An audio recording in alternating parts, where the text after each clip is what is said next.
Hi, this is Steve. Today I'm going to talk to you about a rim-to-rim backpacking trip in the Grand Canyon. In March of 2021, I got a call from a friend of mine asking if I'd like to hike rim-to-rim in the Grand Canyon.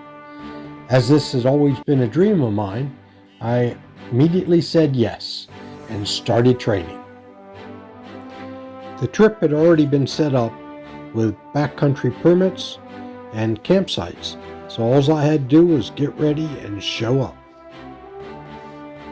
If you do need to plan the trip yourself, however, here are two good sites to go to. The first is the backcountry site for the Grand Canyon, and the second provides a brochure with a map with locations of water and bathrooms and the campsites. I met everyone at the Phoenix airport as they were coming from Florida and I was coming from North Carolina. We drove to the South Rim, but got there after dark and immediately checked into our hotel at the Yavapai Lodge. I'd like to introduce you to our group. From left to right is Jeff, Stacy, Joe, Joni, Mark, and me, Steve. I got up early the next morning and headed down to Mather Point to take some sunrise photos. We didn't stick around for long because we had a shuttle ride over to the North Rim planned for the day. So we drove over Bright Angel Lodge parking lot, stored any gear that we didn't need to take, and got on the shuttle. The shuttle took about 4 or 5 hours, made a couple stops along the way, including on the Navajo Bridge. It was a very pretty drive, including driving past the Vermilion Cliffs. We arrived at the North Rim and were dropped off near the campsite. We were arriving at the North Rim on opening day, May 15th. The North Rim is closed until May 15th each year. After we set up camp, we hiked down to the Grand Canyon Lodge complex. There are a couple restaurants, a store or two, a post office, a saloon, and we had dinner at the Grand Canyon Lodge main dining room. The dining room sits right on the edge of the canyon, and because it has large picture windows, you get to see the view as you're eating dinner. The view was beautiful, especially as the sun was coming down. As the sun went down, we wandered back to the campsite and stopped and took some pictures along the way. We went to bed that night and awoke to a pretty chilly start the next morning. It was around freezing. After getting hot food and drink around a campfire, we readied ourselves to start on our hike down into the Grand Canyon. Before we could start our hike down into the canyon, however, we had about a 1.5 mile hike to the trailhead for the North Kaibab Trail. So now the real adventure begins. Down to the bottom of the Grand Canyon on the north side and back up on the south side. 23.5 miles. Here we go. After a few pictures, we headed down. So we were headed to Cottonwood Campground, 6.5 miles down with an elevation change of about 4,200 feet. So the first point of interest as you head down the trail is the Coco Nino Overlook. Gives you a good chance to look down as to where you're going as the trail winds down into the canyon. The first stop where you can get water and go to the bathroom is at Supai Tunnel. It's about 2 miles down from the top and about 1,400 feet in elevation change. Shortly after you go through the Supai Tunnel, you'll notice a bridge well below you. This is the Red Wall Bridge. It's starting to heat up now, and you have a fairly steep descent to the bridge. As we walked down, we ran into some rangers working on some stone steps with hand tools.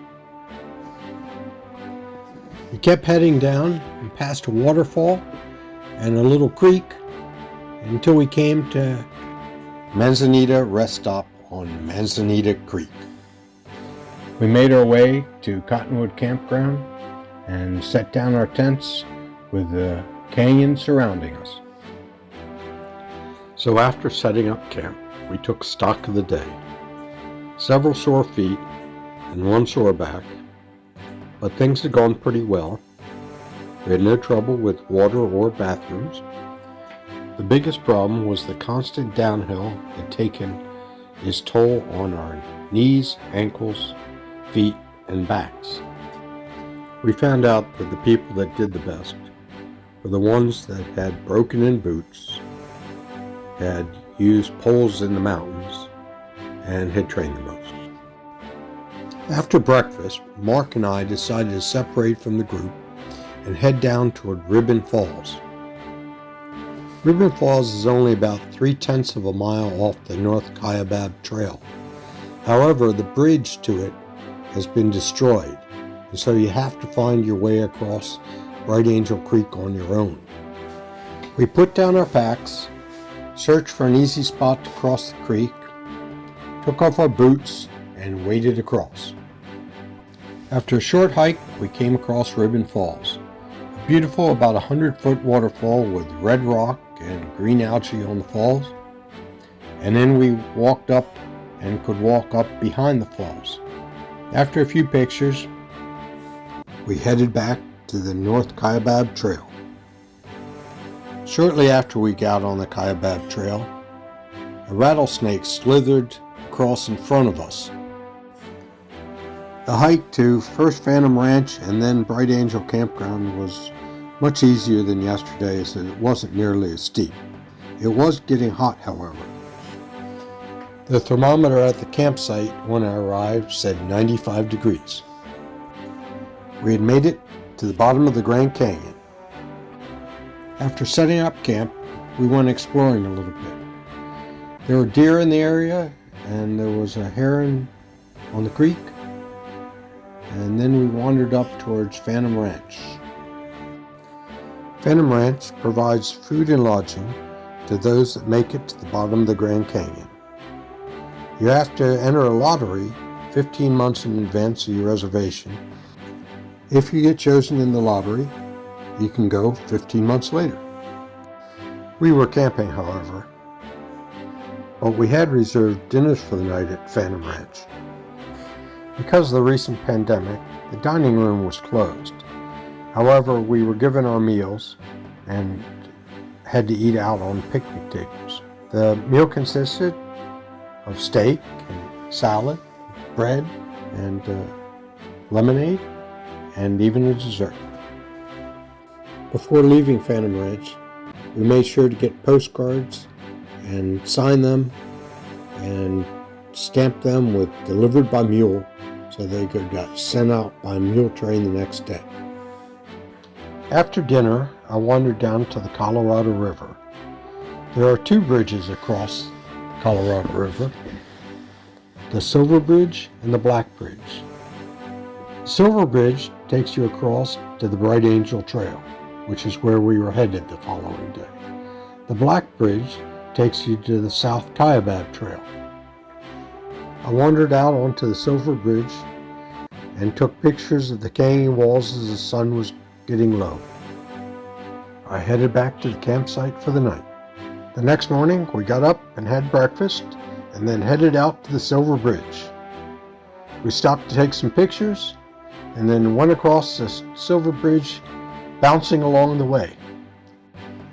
The first mile and a half were along the river, and there were beautiful views along the way, including some whitewater rafters. The first mile and a half was flat but sandy, making it a little difficult to walk. After a mile and a half, you hit the River Rest House. This is the point that the trail turns away from the river and starts to go uphill. We got a bit of a late start, and so it was already starting to get hot. Further along the way, Joe stopped and got water and filtered it, but I did not. I regretted this later, as between the uphill and the heat, I got a little bit dehydrated. Along the way to the Indian Garden campground, we ran into some mules, some flowers, and another waterfall.